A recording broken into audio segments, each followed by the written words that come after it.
Before starting this week's episode, I want to thank you for finding, subscribing, and sharing the Worth Listening podcast. Our audience is growing because you're sharing with your friends and leaving reviews. So, thank you. Welcome to the Worth Listening podcast, where we focus on having positive and productive conversations around money. I'm your host, Lauren, a 4-time Olympian and certified financial planner. On this show, my guests share their money stories. Everyone has a unique story and experiences both wins and losses when it comes to money. My intent is to give listeners something they can relate to, something that builds their courage to be open and take control of their own money story. When I'm not creating a great show for my listeners, I'm running my company, Worth Winning, where I help individuals and families organize their finances. Check us out at worth-winning.com. All right, now on with the show. Today, Alechia Reese is sharing her money memoir with us.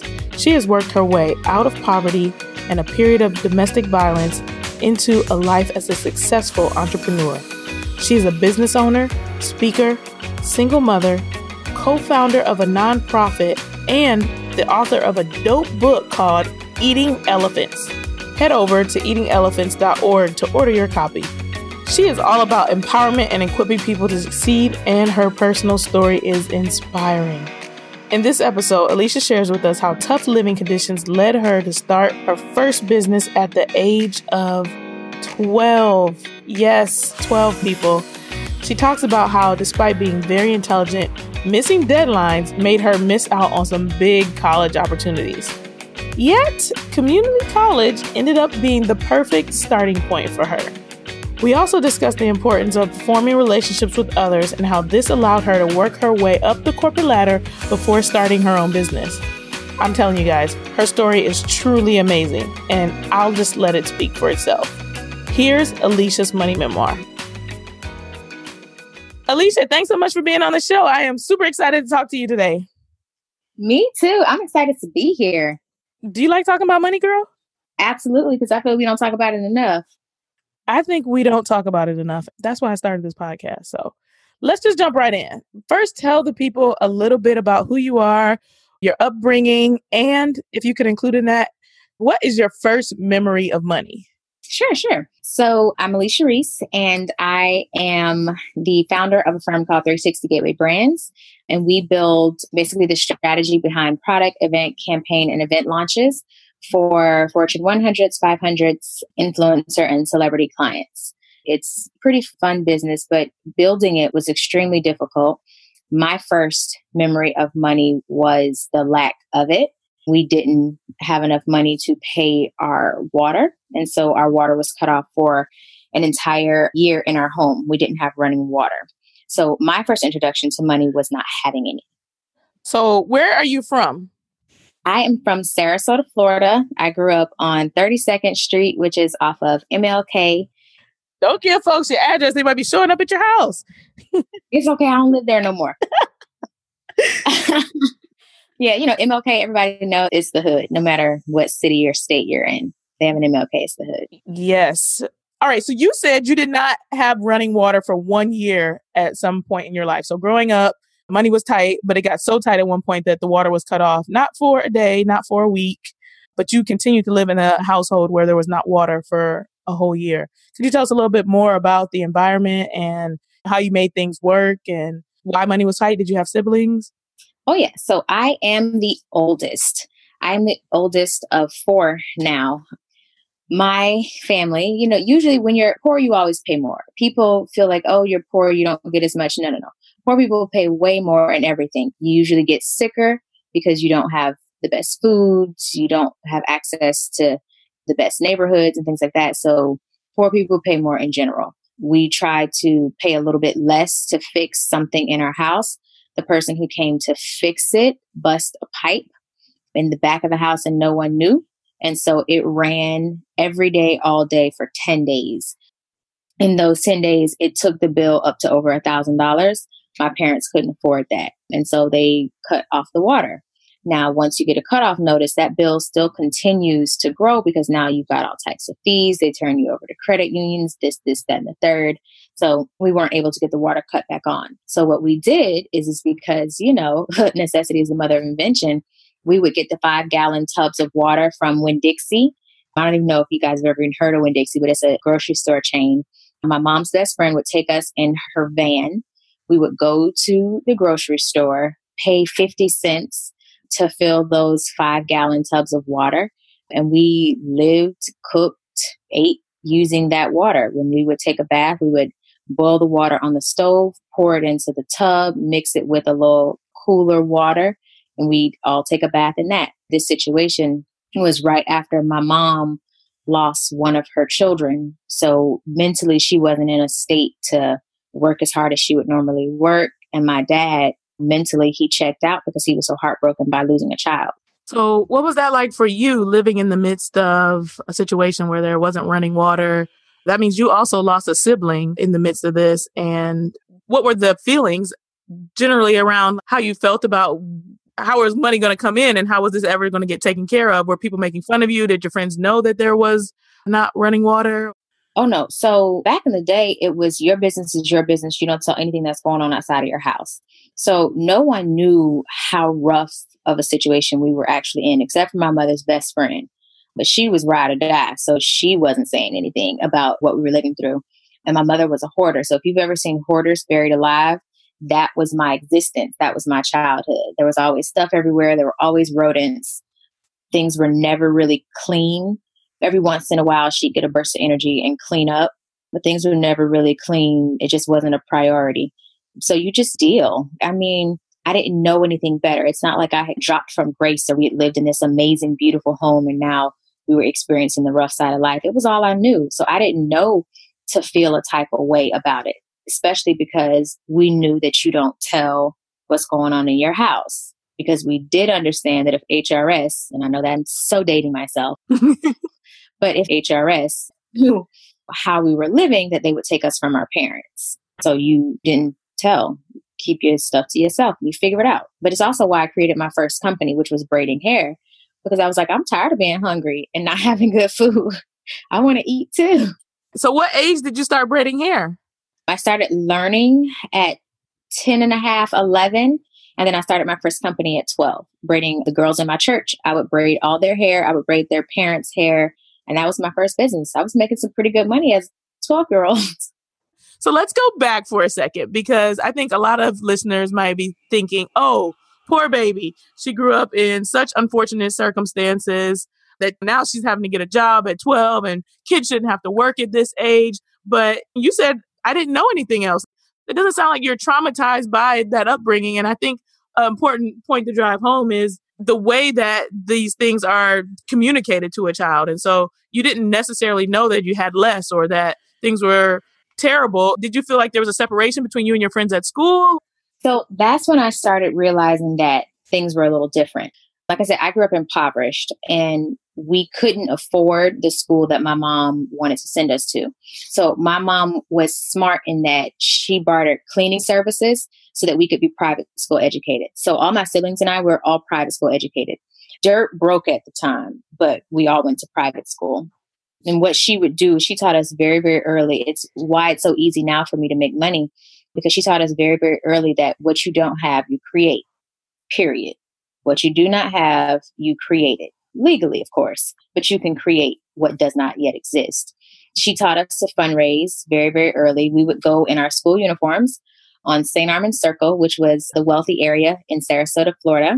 And we had our brochures and our uniforms, and I created the pitch that we would say to the people as we were walking the circle. And there would be people from all over the world who were very wealthy. And we would literally walk up to them and tell them, hey, my name is such and such. I'm in this grade. I go to the West Coast School for Human Development. It's a private Christian school. We're not state funded. We want to pay for our education, and we're basically asking you to help us. Now, then is when I recognize the difference between those who have and those who don't have. Because at school, they would be able to afford the school lunch and we couldn't. Most of the time we couldn't. There were periods, of course, where things were better, but their uniforms would always smell nice. Like they would smell great when they walked into a room. And I always had this stale type of smell because we had mice and roaches in our home. So our house didn't smell nice. And I could smell the difference between me and them. And most people never think about that.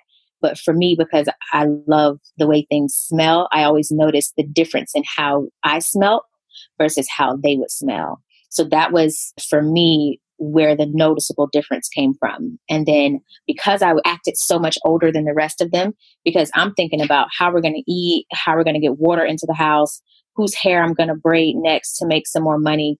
I'm thinking about things like that. And they're thinking about playing with their baby dolls. I stopped playing with baby dolls at 8 years old. So I acted much older than my age. And that was an issue for a lot of the parents at my private school. So they would tell their kids, you can't hang around Alechia because she's too grown. And then they would come back and tell me what their parents said. So that played heavy on my self-esteem. So yeah, let's pause there for a second. So one, you said money is this thing that we think of as green paper or a card, and it's just this way of bartering things. But you never think of money as this thing that has a smell. You know, it's a touch. It's these 5 senses that come into play. And you just described very clearly money having had a smell for you, that there's a way that rich versus impoverished actually smells. And I think it's just something that we've never really thought about or took time to break down and consider. But simple things like that being able to go a long way in someone's self-confidence and their ability to feel welcome and integrated into an environment. Something like that goes a long way. And then you also said, what you don't have, you create. And so, yes, the entrepreneur was born at an early age. And I mean, the fact that your parents went out of their way to make sure that you all were private school educated despite not having a lot. Can you talk a little bit more about what they thought about education and this idea that you guys needed to have this education despite public school being readily available? And that's the option that most people who don't have a lot of money take. Yeah. So my mom, she is super Christian. I mean, super Christian. And the private school was a private Christian school. And she always wanted us to be, quote unquote, taught of the Lord. And so for her, that meant going to a school that consistently and had a focus on Christianity as the religion. And so with her requirement, it wasn't so much the education piece. That's what it was for me, because I was always a rebel. And I was like, it's too many rules. I can't be bothered. But for me, it was, I want to learn because there was so much knowledge readily available. For her, it was more so she wanted us to be very religious. That's what it was for her. Gotcha. So it wasn't necessarily so much based on the education, but on her faith system and her belief system. Mm-hmm. And it just happened to work out because there was an education piece that I fell in love with. All right. So tell us what happens next. You're 12 years old. You're braiding hair. You got this entrepreneurial spirit. Oh, something else you said was when you were talking about this idea of going out and talking to those who have money and asking them for money to be able to pay for your education. What effect do you think that had on you and the way that you now think about things? Because in my mind, I'm thinking of that and saying, gosh, what a great opportunity to get comfortable with rejection, which is something that no one loves at all by any means, but it's a really necessary part of being a successful person and definitely a successful entrepreneur. So can you talk a little bit about how you thought about asking these people and sometimes getting yes, sometimes getting no, what you learned from that? Honestly, in the beginning, I hated it. Every part of my soul hated it just because it made me feel less than. Because of course I'm already short. So I'm already short having to look up to them. Most of them never looked like me. So I felt like I was begging, like those poor, hungry children in the commercials. That was the feeling that it gave me then. But it also made me very, very, very fearless. As in, I will ask anyone for anything. And I'm not talking about just money. I'm talking about period. If I want an opportunity, I'll ask for it. If I don't like something, I'll say that. It made me very, very aware early on. You don't get in life what you feel you deserve. You get what you are willing to negotiate and what you require. Because sometimes the people would make us negotiate. Well, I only have $50 left in cash. Why should I give it to you? And so that was a prime opportunity for me to explain why they should give me their $50 that they have remaining in cash, because they're sowing into the education of a young person who will one day make a change for other young people. So that in and of itself, I'm so grateful to my mother now because it made me so fearless. But then, hated it. Hated it. I can imagine that would be pretty traumatic in the moment. But I think it's one of those things where, these moments in life can make you or break you. And it definitely added something to you in the long term. That was a skill that you now have probably crafted and mastered. Oh, yeah. Okay, so what happens next? 12 years old, braiding hair, going to private school. What does it look like with college? Is there any money kind of conversations happening in the household? No. The only money conversations were, we don't have enough. Those were the only conversations that we ever had, from getting our house foreclosed on at 16 to moving every year, from 16 to 18 to finally losing another place, not having any money at all. Then my 6-person household having to move into a 1-bedroom apartment, me deciding, okay, I'm done. I'm 18 now. This was cute when I was a kid. This is no longer cute. I'm done. So I get into trouble. I move out of my house, I think 21 days after my 18th birthday. And I'm like, okay, I'm going to figure out how to make my life work. At this point, I had 3 separate businesses that I had started and stopped, started braiding hair, decided that took too long because I didn't have the agility in my hands to braid fast. And so I divided how much money I'm making by how many hours it takes me to braid these people's hair. And I'm like, oh no, this is like Chinese slave labor. I gotta go. So then I started cleaning houses. Mind you, I'm still living in a hoarder's house, but I would clean other people's houses. Some of the ones from my church, some of the ones from the private school, because they lived in these big, beautiful homes in these really, really nice areas. And some people wouldn't be able to do it. But for me, it showed me, hey, there is more out there.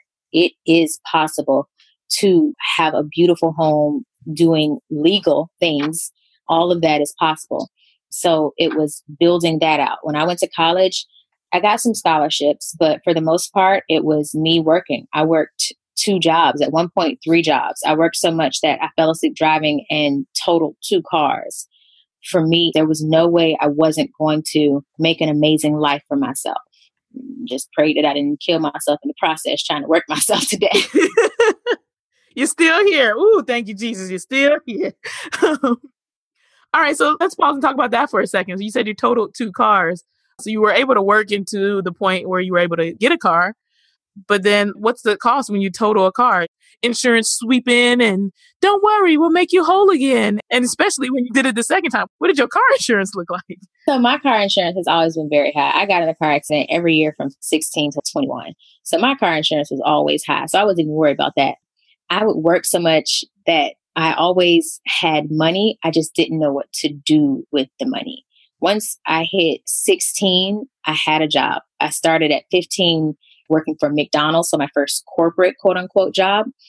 But I always had an actual job in corporate from the time I was 15. So I always had some sort of money coming in, and I would still braid hair every once in a while. So I always had money coming in. And then I was smart in that I had seen the effects of what not having insurance does.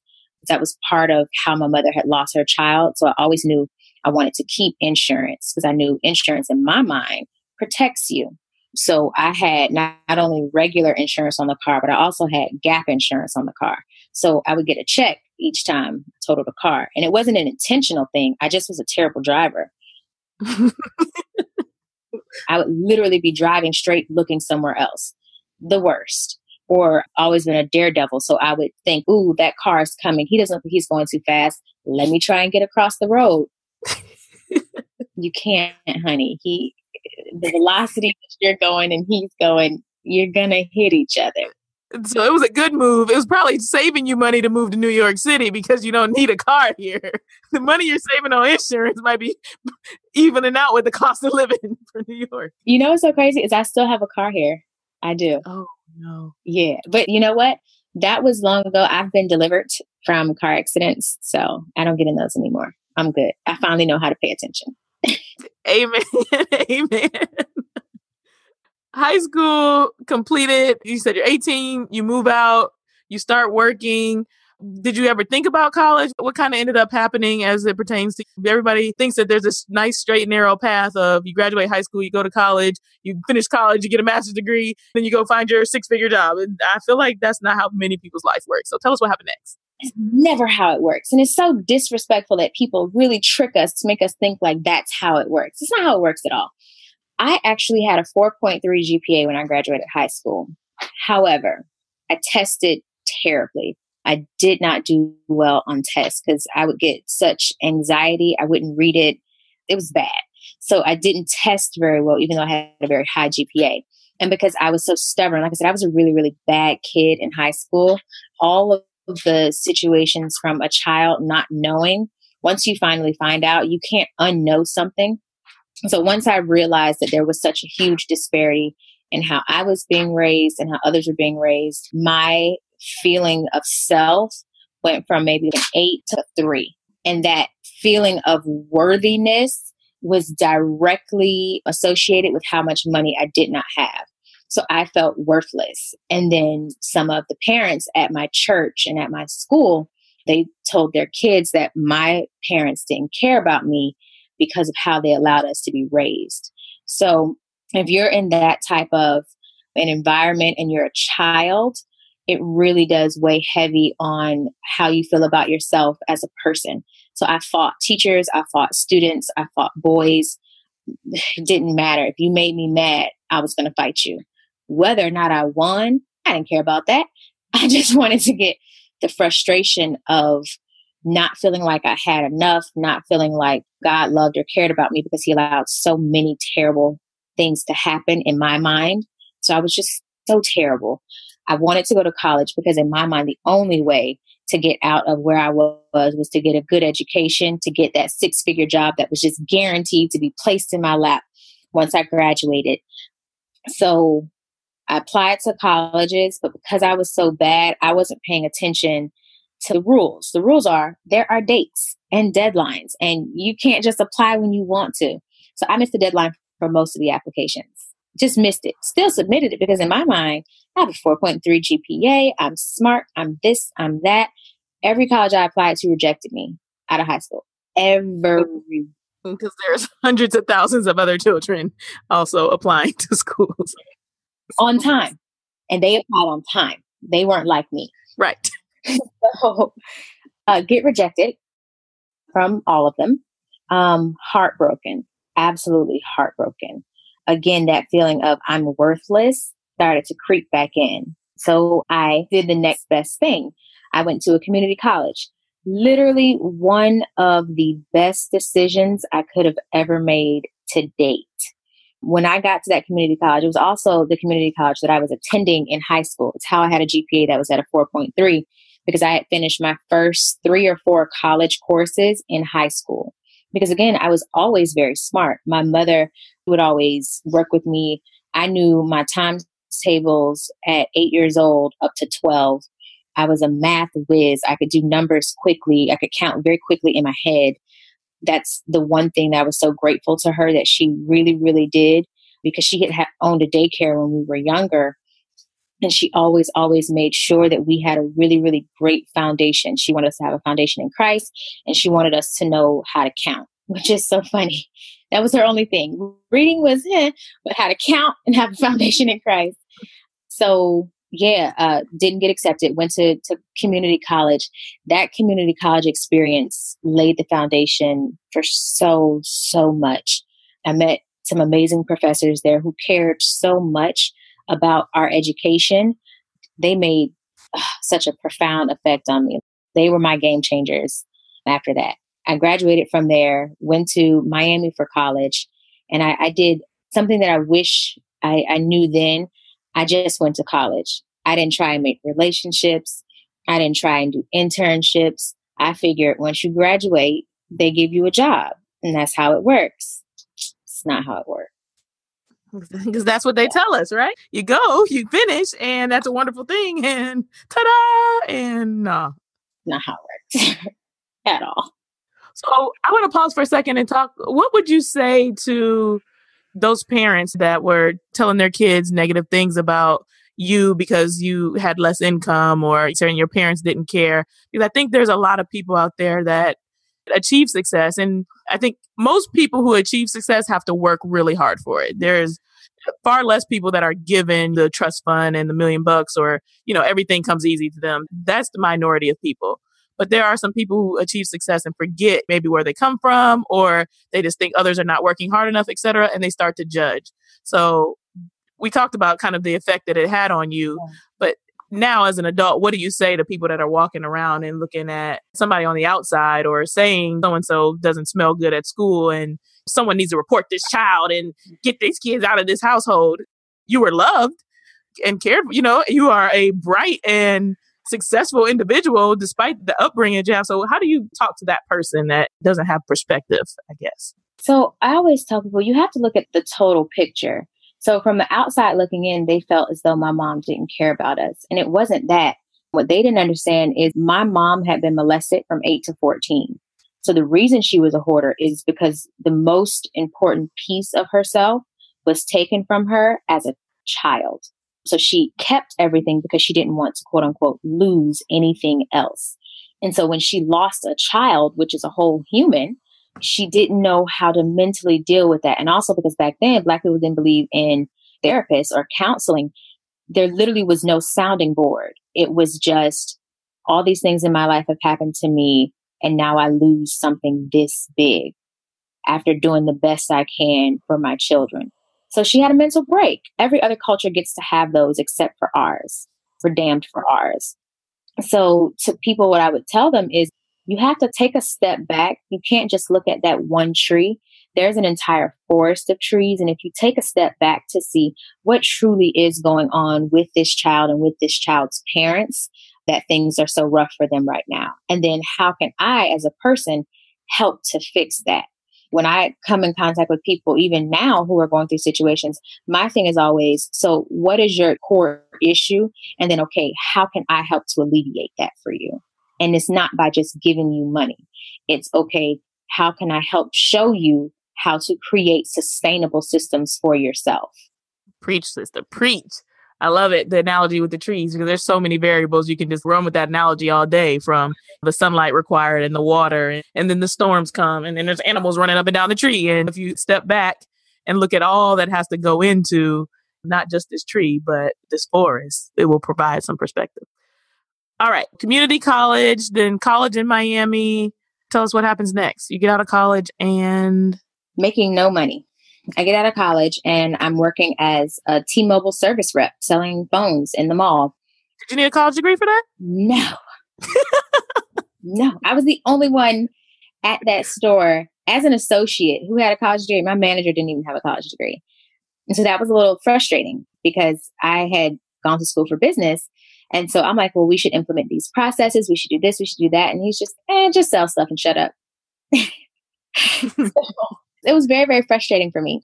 And so I asked a friend, I'm like, hey, I can no longer work for this company. The company was great, but just, it was not challenging enough for me. And so she's like, well, here, how about you work for Kaplan? So I started working for Kaplan, still nowhere near the amount of money. My degree cost more than I was making a year at Kaplan. So I had made some pretty terrible choices because I didn't understand how the game worked. And I feel if you forget everything else I say, learn and figure out how the game works for whatever your industry is. Learn it very, very well, and then figure out how you can not only play the game, but win at it. So I started working for Kaplan. Once I got there, I'm like, okay, this whole making $40,000 a year with the whole college degree that cost me over $40,000 is not going to work. So I started figuring out what's my game plan. Granted, I was a strategist before with how we were able to pay for school and everything else. Now I need to figure out for the rest of my life because this is not it. Going to a job every day that I don't like, busting my butt, being miserable, not being able to live the type of way I want to live. This ain't gonna work. So there was an organization that was owned by the Washington Post Company, which is who owned Kaplan. They were a startup within that company. And so I'm like, okay, I need to work for them because there's upward mobility.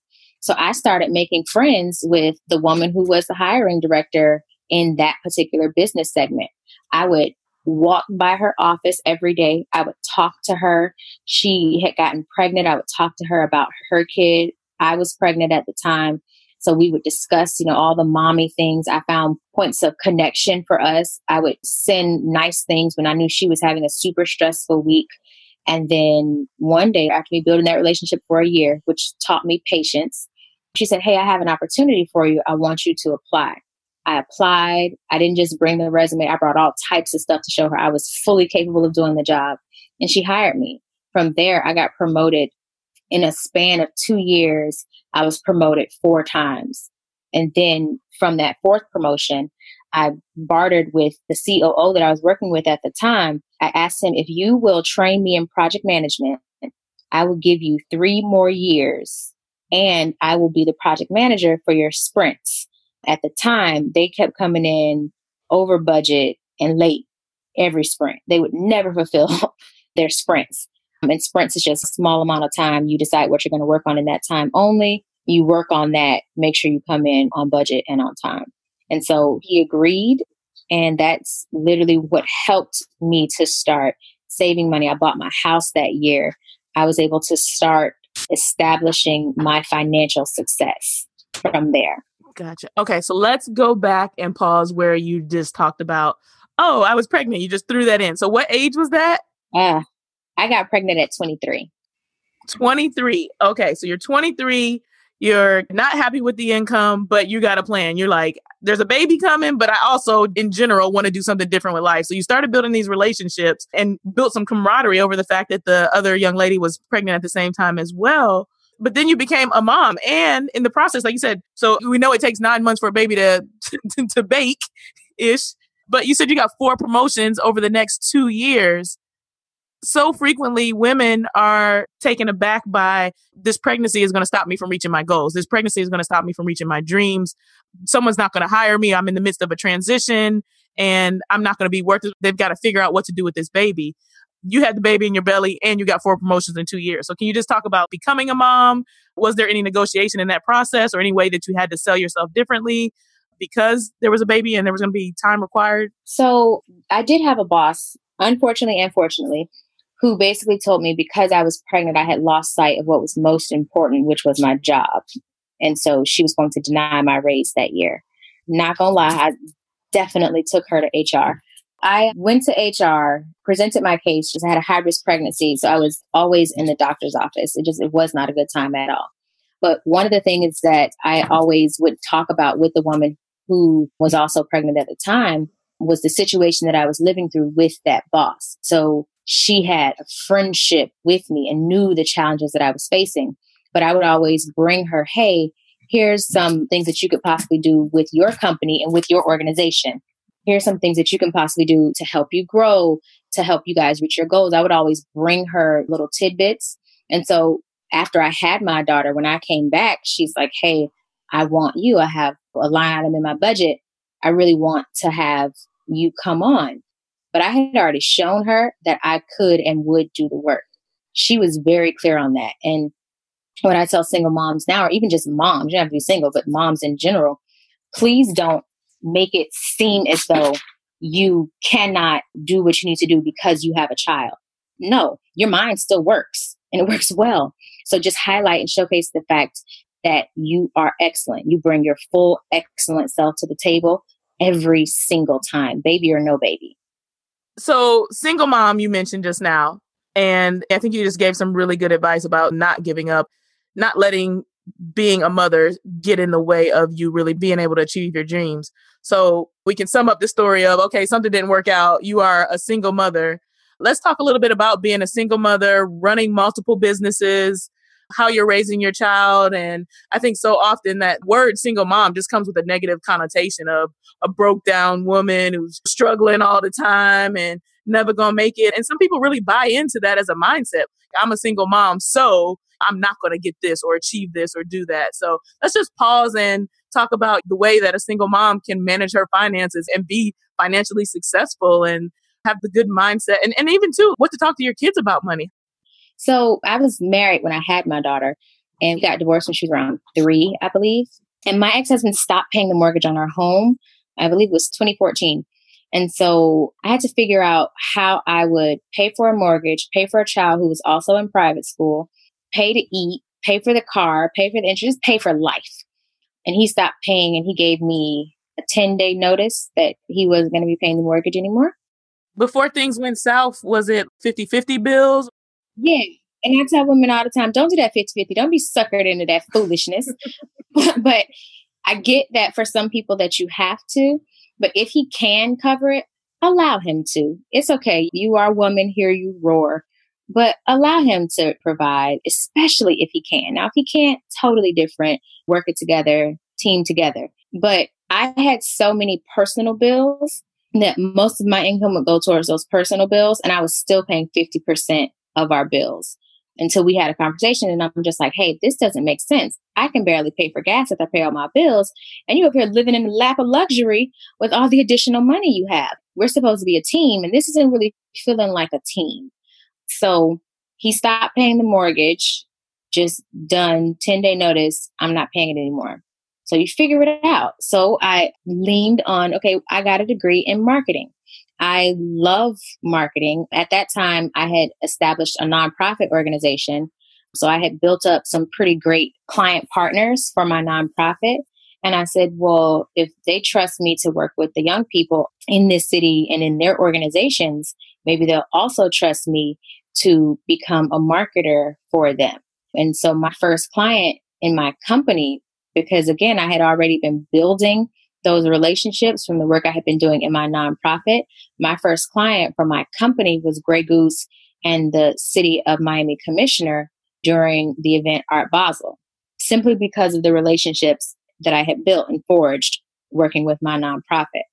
So working with them, I started to take a look, because at first I was just hustling. I had no processes. I didn't know how I was doing customer acquisition. I'm making no real money, but still working a 9-to-5. So I have my 9-to-5, and then I have my 5-to-9, which was my company. And then I still have to be somebody's mom. So for me, what I tell single mothers all the time is you don't look at your problem. Yes, your problem is you don't have enough. That's going to be there unless you decide to focus on what is my solution. For me, my solution was building my company, figuring out how do I make money? How do I build even bigger relationships to get even bigger clients who would pay more that I'd be able to deliver on for them? So your problem is you don't have money. That's cool. That's going to be there on your left side. You got to turn and focus on, but what do I want it to look like? And then once you focus on what you want it to look like, you can start coming up with all different avenues and ways to make additional income. And then include your kids with you. My daughter would go with me all the time. She's sitting here listening to this interview now. She would go with me all the time to business meetings because I wanted her to see this is how a woman builds her life from nothing. This is what you do. And I didn't sugarcoat it for her, and I didn't make it seem like, oh no, everything is great. Of course, it'd be kid appropriate, but I would explain to her, this is how mommy makes money. And then once you get the money, this is how you save it. You don't just spend it all. Mommy's going to be buying a stock. This is what a stock is. This is what it looks like. This is how you invest. These are all the different ways that you can invest. Of course, kid appropriate, but showing her that you don't just spend, because that's what I would do. As soon as I got a piece of money, because I was so used to not having it, it would burn a hole in my pocket. Oh no, I got to spend it. I'm here. It has to be spent. So it was just learning those lessons and understanding that, just like what my mother had taught us when we were younger, you create what you don't have. If you need it, you create it. And that's it. And so in thinking about how you've decided to talk to your daughter about money and how to create kid-appropriate conversations, do you think about conversations in general that need to be had about money with other people in your life? So, for example, our friends, you've decided you're responsible for this human being. And so you know that you need to communicate with her frequently and regularly about this topic, because if you're not communicating with her, she's going to take messages from whatever outside environment and resources there are. But there's other people in our lives. And how do we decide how much is appropriate to share, I guess, maybe with our friends and our family and these conversations? Like we said earlier, money is a topic that no one wants to talk about, but we both think is very important to talk about. So how are you conversing with others in your life, I guess, is where I'm going with it. So I've always been one who, like, I'm brutally honest. The whole, oh, what will they think of me? excuse my French, but I don't give a shit. Your thoughts about me don't determine my thoughts about myself. Growing up, that's how I treated myself. But now, no. So I'm very honest because I feel like if you can be honest enough with yourself and others, you really do give them power to make a different choice. So I tell people I really, really messed up with money. I took the money back from when I would get scholarships or get loans from college. I took the money back and I would go shopping. Dumbest decision ever. What I should have done is made investments at the time. I should have saved up and put money down on a house because then I would have had that property for 10 years now. There was just so much that I should have done. I made a mistake and I put a car in my name for a friend. And then they not only defaulted on the loan, they got other loans in my name to help them furnish their lifestyle. All those major mistakes, I tell people I'm open. I'm an open book. I get that some people don't like to be because they want to appear perfect, but I don't have time to play that game with anybody. I'm not perfect. I've made mistakes. I've messed up with money. My credit score has gone up. It has gone down. I have fixed it, unfixed it, now fixing it again from the divorce. I feel like things are so taboo around you want to show that you're perfect, but you're not. No one is. And that's okay.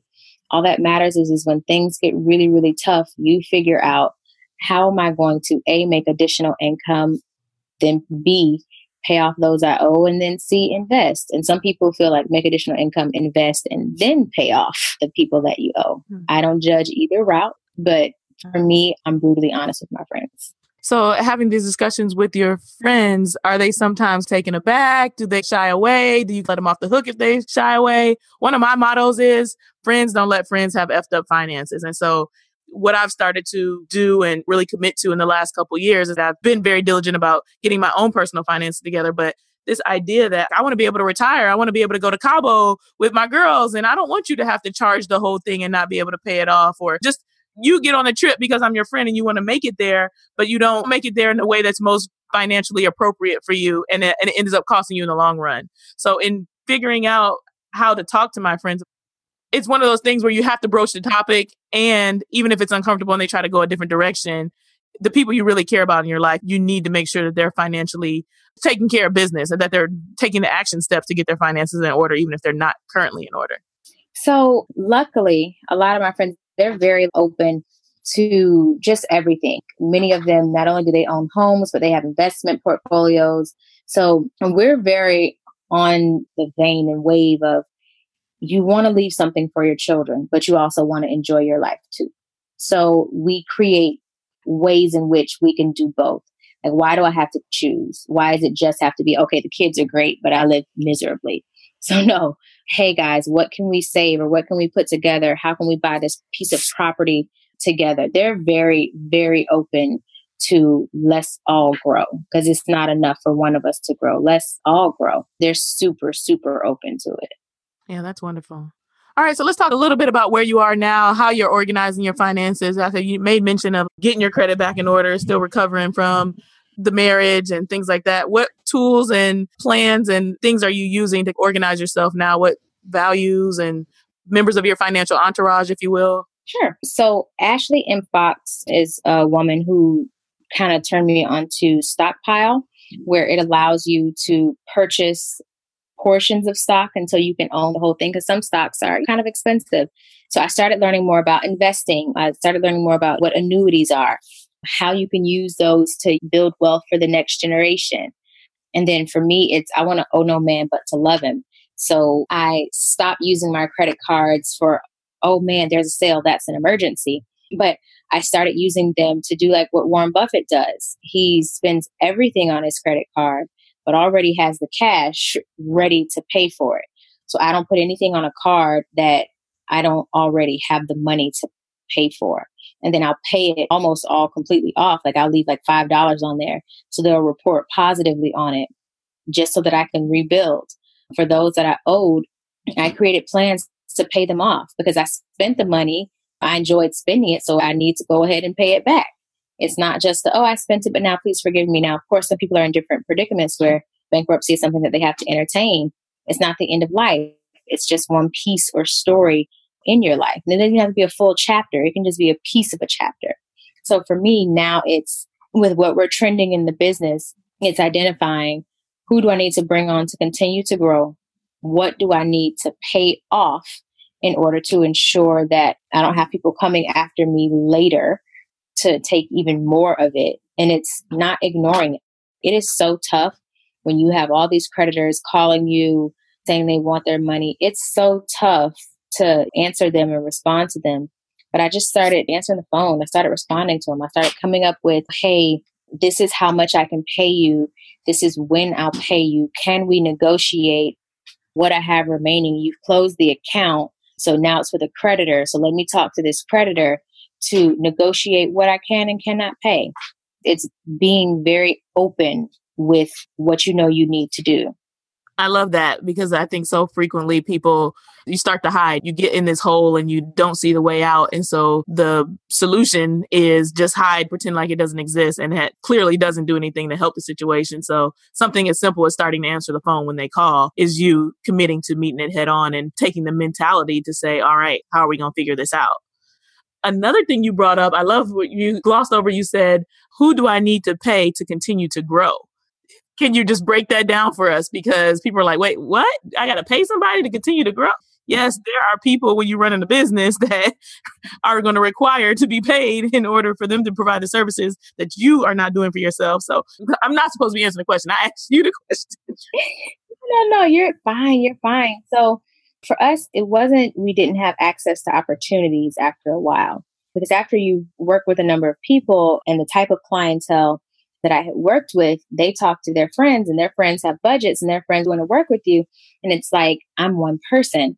I can't have 12 clients as my one person and actually service them and service them well. So then it was, okay, now I need to hire a team, which was super scary because now you've got to pay this team. Mm-hmm. They have to be paid in order to, again, help you grow. So yes, you get to grow, but with every new level, there's a new set of roles and responsibilities that you have to take in order to be successful on that level. So that was scary because, again, now that's a whole new type of accountant, a whole new type of lawyer that you have to employ and pay. So you graduated from TurboTax to an accountant, and then you graduated from, oh, this is just an accountant for regular folks. I needed somebody that's for entrepreneurs or for this particular subject or knows how to deal with nonprofits, et cetera.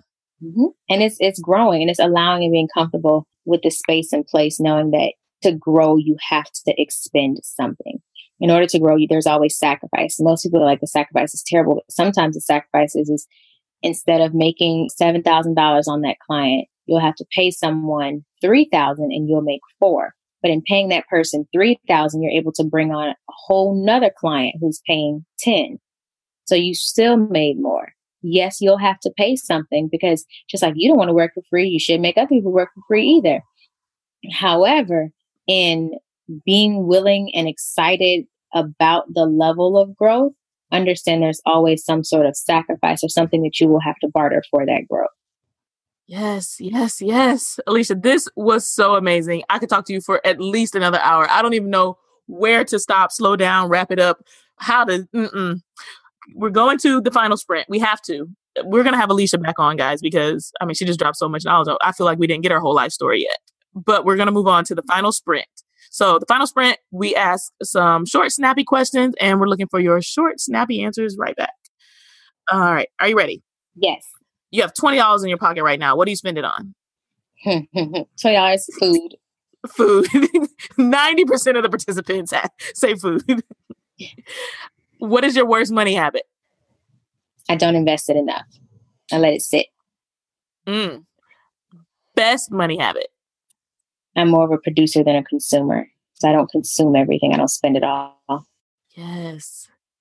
Most meaningful gift you've received. Who was it from and why was it meaningful? My most meaningful gift was a box of cold medicine when I was extremely sick working on a huge project in Miami. They found that I was sick and they mailed me overnight a huge box of all of the cough medicines you could think to have. Whole box of it. Yeah. All right. Worst advice you've ever received? It'll be fine. Just take your time. Best advice you've ever received? It will be fine. And this is how you make it that way. Yes, we need some actionable tips to make stuff happen. Yes. Yes, yes, yes. I love it. Okay, something you do for fun that doesn't cost anything. Sleep. Sleep is fun. This is new for me. Because I don't get to sleep very much. So sleep is fun for me. Hey, I am not judging it, girl. Sleep is an important part of being able to live. So, okay, last but not least, can you share one thing with us you would like to improve about your finances in the upcoming year?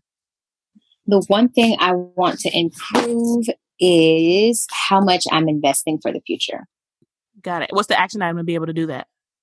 Taking a portion of my income every single month and dedicating it solely to investments. All right. All right. That was the final sprint. You have made it to the podium. Alechia, you're standing on the podium. You are a champion. Thank you so much for being on the show. Please take a few minutes to just shout yourself out. Tell people how we can support you, where we can find you, what you got going on. So you can find me any and everywhere on Alechia Reese, and that's Alechia, last name Reese, Reese. That's the website and all my social media platforms. And you can stay tuned there. We've got some pretty exciting things happening and in the works. Awesome. Thanks so much for being on the show, Alechia. I hope you enjoyed listening to Alechia's Money Memoir. This could have easily been a 2-hour episode, but Superwoman had to get back to saving the world. Alechia learned early in life that if you want something and you don't have it, you have to create it. And creating it takes time and effort. Success always looks like it just appears, but the behind the scenes work that led to the moment that everyone sees is where the real magic is being born. I love when she discussed realizing that braiding hair wasn't paying her what she thought her time was worth, so she moved on to making money another way. I always encourage people to take a step back and look at their hourly wage, especially if you're a salaried employee. Looking at your earnings from an hourly perspective helps you really attach a value to how your time and your income are spent. So what if buying an item equates to 3 hours of the time you worked this week? Is that item worth 3 hours of your time? On the other hand, sometimes it will be worth it to pay for the convenience of having someone else prepare your dinner so that you have the time to do something restorative, which in turn makes you better at the work you do. Our word of the day today, single mom. Now, people, this term is not synonymous with the word broke. Somehow the word single and mom got put together and earned a very negative connotation. Single moms are single. And being single has nothing to do with your earning potential because as Alechia taught us, what you don't have, you can create. Let's change the conversations we're having and shift our mindset to one of abundance. Let's not focus on the obstacles, but instead the opportunities. There are plenty of single mothers who are making great moves and have organized their finances with their goals in mind. If you have financial questions, suggestions for guests, or would like to share your own money memoir, please contact us through our website, worth-listening.com. Thank you for tuning in today. We hope you found this episode worth listening to.